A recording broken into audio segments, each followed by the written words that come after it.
So, the £65 billion budget, I think it's certainly going to cause a divide across the country.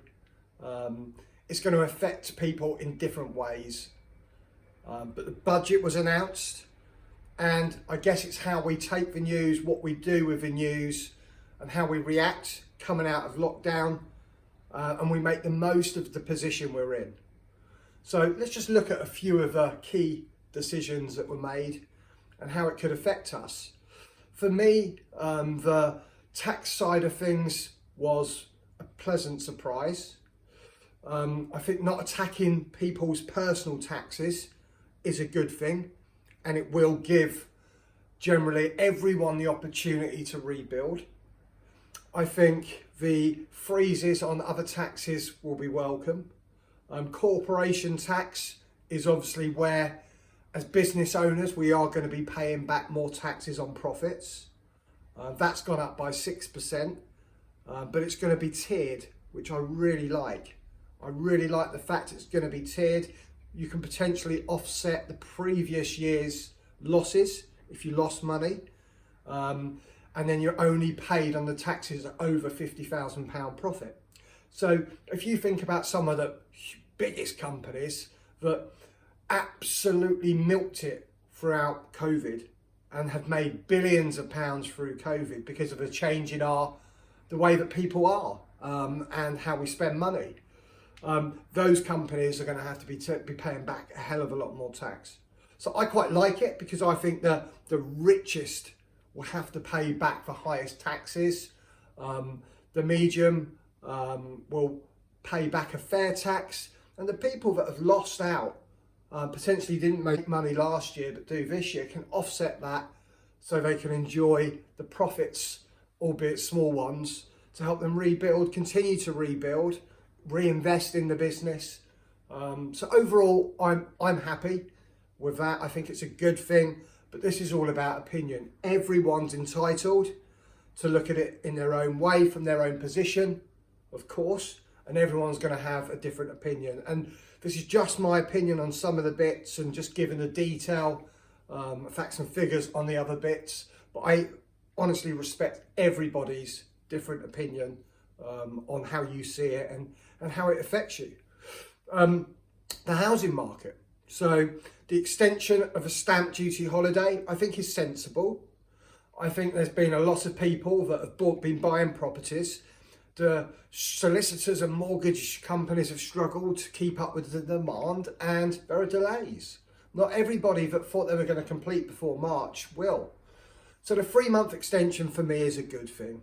It's good. It means those people can still buy and save the money they thought they were going to save. It also means, I had 2 calls towards the end of the budget from investors that just said, Peter, buy. We want to buy at least 2 more. And Andrew was about 4 more. Okay. And they just want me to buy now. They want us to save the money on the stamp duty tax. And they feel good about that. And that's their philosophy. And it can work like that. So there's a saving there if you want it. What do I think will happen? I think when the stamp duty holiday comes to an end, I think the market will then have its little blip that we've all been on about for a long time. And there will be less buyers. It will become more of a buyer's market. Prices will start to come down. There will be some great deals to be had. I think there'll be a correction of a few %. And there will be good deals to be had. So whether you save it on the stamp duty now, or you save it potentially on prices coming down lower, or lower offers being accepted later on, it's more or less the same. So my stance doesn't change when someone says, when is a good time to buy property? Now. It's always a good time to buy property for the long term, but certainly now is a fantastic time to buy, and in 6 months' time it will still be a fantastic time to buy. The introduction of 95% mortgages I quite like. We all know and remember the 100% mortgages and what happened, and the mini boom and then bang and crash wallop. I'm hoping that mortgage companies, the government, us as human beings, I think we've learned from those mistakes. I don't think we're going to make them again. I don't think we're going to push ourselves that far again. But to be able to buy a house with a 5% deposit, I love it. I genuinely love it. It means first-time buyers, second-time buyers, couples, people in rented accommodation can start dreaming about a realistic target of buying a house. They can start saving. They can get some borrowings from parents that maybe aren't wealthy but have a little bit of money they can give their children. Maybe couples were thinking about getting married can now think about buying a property, which is surely a more important statement in their future and their relationship. So for me, it's a good thing. It changes the dynamic of the housing market a little bit. It will obviously give it a push. There's more buyers, obviously. So it can only be a good thing, right? I hope so. I think so. And I'm really, really encouraged by that. I think there's going to be a lot more we have to think about coming out of COVID, building for the future and paying back the debt. But for a first part budget, I expect there to be some changes in between 6 to 12 months, or potentially a change in the way they review the budget. But for the first part budget, coming out of COVID, starting to pay back and a plan to pay back some of that debt, but to continue to help everybody. Everybody with the furlough scheme is brilliant. Everybody with their own businesses. And they seem to have really helped every business this time round. Some would say a little too late. Some will say, well, it's welcomed. But I do think there's a way out of this for every business. So, hey, what am I going to do?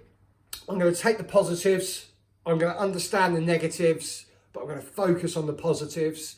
And I'm going to work on all my businesses with all my business partners. I'm going to offer the ultimate service to our clients. I'm going to work harder than I've ever worked before. I'm going to make sure I understand what's available from the government and take advantage. Some people don't understand, they don't take advantage of everything. I'm going to look at some sort of mentorship scheme as well, and maybe some sort of incentive to get some younger kids involved in my business. There's a 3,000 scheme that they're offering to get young apprentices in, which I love. So there's loads of benefits. I'm going to work really hard, harder than ever before. And the next 12 months is going to be making the most of the changes, enjoy life, but really give my businesses 150%. So we can recover, we can repair, and then we can have a fantastic future. Anyway, they're my thoughts on the budget. I hope you enjoyed it. I'm Peter Licourinos, and I'll see you very soon.